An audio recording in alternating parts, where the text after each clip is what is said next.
Hi, this is Gary with MACMOST.com. Let's take a look at the new Warp feature in Pixelmator Pro.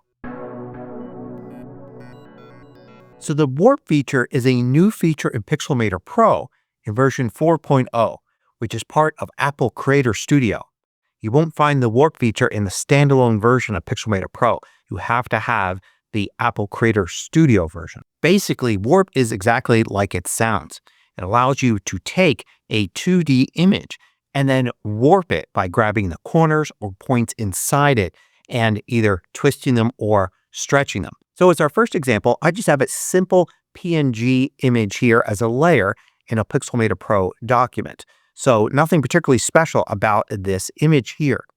To warp it, I can go to the arrangement tool here, and I can then click this warp button at the bottom right. But I could also go to edit and then warp, and you can see there's also a keyboard shortcut, just the letter J all by itself.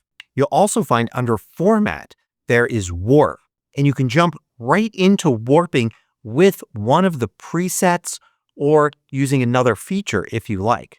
This menu here would be very handy if there's a particular part of the warp tool that you want to use a lot. You can assign your own keyboard shortcut to it using system settings. So I'm going to just choose Edit Warp. And now it's going to allow me to warp what I had selected. On the right here, it goes to the warp tool. And you could see there are 12 presets. So I could select one of these and it will warp the image according to the preset. So I can go through all of these and try them all out. I can then further adjust it by going down and looking under distortion, and there are a variety of different sliders. I can slide one of these to the left or the right to change how this preset looks, like this. Some of the presets have bend, and if you drag that left or right, it'll change the bend. Some of the other presets, like for instance, this one right here, not only have bend, but also warp orientation. So I can bend it this way or change the warp orientation to vertical and then bend it this way. In addition to the sliders, you also have these green dots that allow you to control the same things. So I can drag the green dot up or down like that, grab either one of these. These just go vertically, they don't go side to side. If I change to something like this, you can see I get two green dots here. I could drag them vertically, but if I change the orientation, now I can drag them horizontally like that. If you find these videos valuable, consider joining the more than 2,000 others that support MACMOST through Patreon. You get exclusive content, course discounts, and more. You can read about it at macmost.com/Patreon.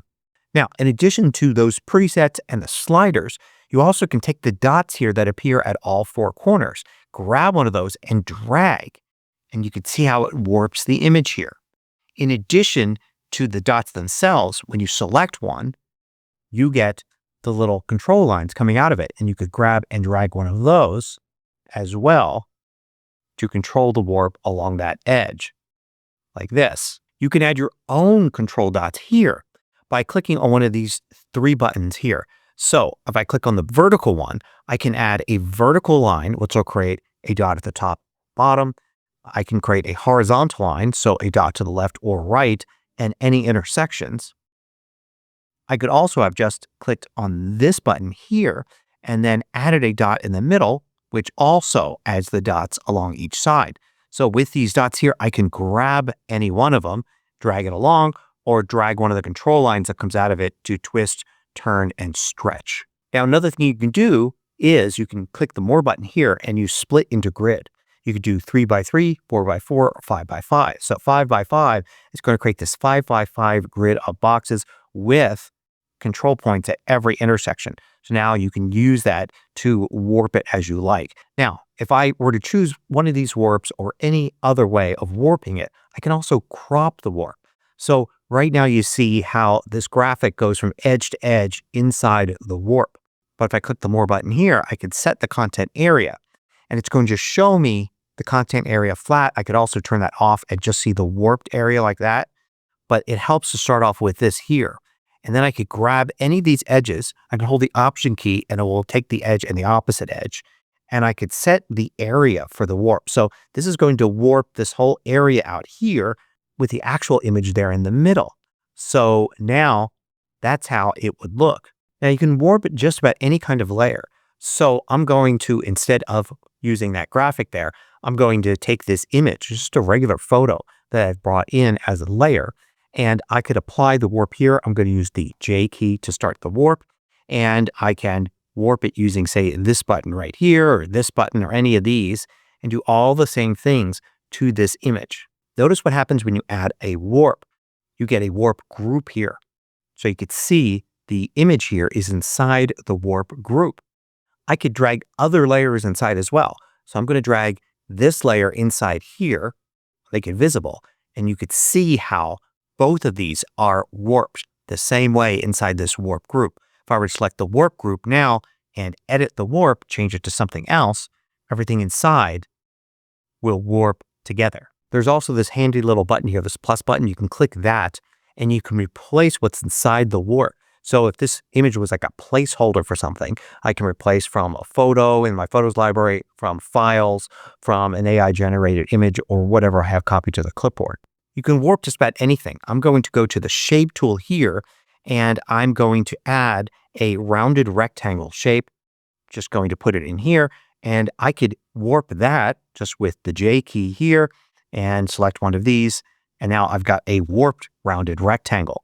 I could create some text here, and I could warp that just the same, just the letter J there. And now I can warp it or use one of these presets here to warp the text. And of course, you can combine these. Here's a rounded rectangle, and then I'm going to create some text, and then I'm going to group these two together. Command G will do that. And I'm going to take this group, use J, and now I can warp the group, and I could still edit things. So I could still go into this warp group here and then select hello and then change it to something else. The text is just normal text, but inside of the warp group, it gets warped before you see it. Pixelmator Pro also allows you to add video. So I could take this video here and yeah, you can warp it. Use J right here. Let's go ahead and warp it like that. And it works. It even will play while warped. And if you export, you can now export this as a video, and it will be warped in the output. Now, Pixelmator Pro 4 for Apple Creator Studio also comes with new templates called mockups. So if we go to mockups here, and you could see there are things like hats and bottles and shirts and phones and cans. And the idea here is that these are using warps to wrap an image around something. So let's, for instance, use this can mockup here. And here's the can. And you could see here in the layers, there is a warp right here, and it has the graphic in it. If I go and paste into the warp here, you could see the MACMOST logo appears in there. I could turn off the rest of it, and you could see the logo there on the can, although the colors don't really work out very well. If instead I use this cap mockup, it looks a little better. I can paste into here or use the replace function like that and place the MACMOST logo here on this warp. Get rid of the placeholder graphic like that. Here's some examples I've created from scratch. If I want to put this logo on the billboard, it doesn't really work to just stick it there because the perspective is off. But instead, I can use warp to put it on there. So with it selected, I'm going to use J to warp, and I'm going to move the corners to the corners of this rectangular billboard here, thus making the logo fit on it as it should, except of course I'm stretching it. This is where the ability to set content area really comes in. I can option click and drag up to get this more square, and you can see how it looks there on the billboard as I'm adjusting. I want to give it some room left and right as well, like that. And I can move this square around. It represents the area there on the billboard that I set up with the warp, so I can get the logo just like I want in there. And then I can click done, and there it is. Now, the great thing is that inside the warp group, this is just a regular graphic, and I could do things with it. Like, for instance, I could add a style and add a drop shadow to it to help make the logo stand out, even though it's kind of white on white. Here's something a little tougher. You've got this crystal ball here, and I just have this image that I want to place inside the crystal ball. I could just put it in there and kind of trim it around and everything, but it wouldn't look like it's actually inside a crystal ball. It should be kind of curved, right? So let's go to warp here, and let's use this warp right there. And I could adjust with the little green dots, and you can get to a point where it's almost round. It's only 4 dots, so it can't be perfect round, but we can get close enough. And then done, and I could bring it down here and kind of try to position it right inside the crystal ball, like that. Now, it doesn't look perfect, but it's going to look a lot better if I make it semi-transparent, so we get some of the crystal ball and some of the image. It'll also look a lot better if I can kind of have it fade towards the edges. So I could do that in the work group by control clicking on it, right clicking or 2-finger clicking. And I say, I'm going to mask it with a shape. I'm going to mask it with an oval. And I'm going to make it masked within the crystal ball. Now, it already was circular, so it's not going to be too much of a change right away. But one of the things I could do is I could go to adjustments here, and I could have it feather. So more of a mask towards the edges like that. Now it's starting to look pretty good there. I can go even further with the mask here. I'll click on the More button here, and I'll say Refine Mask. And now I can actually draw on it. So what I'm going to do is I'm going to subtract. I'm going to hold the Option key down and subtract, so it's not going to get as much of the bottom in there, like that. I could also do like more along the sides like this. I can kind of paint in like that to get the mask to be even better. Now I've got my desired effect there. Looks pretty good. With a little more time and refinement, it could look great. And in the warp group here, I can use the plus button to completely replace everything, including the mask, or I can just control click on this layer here.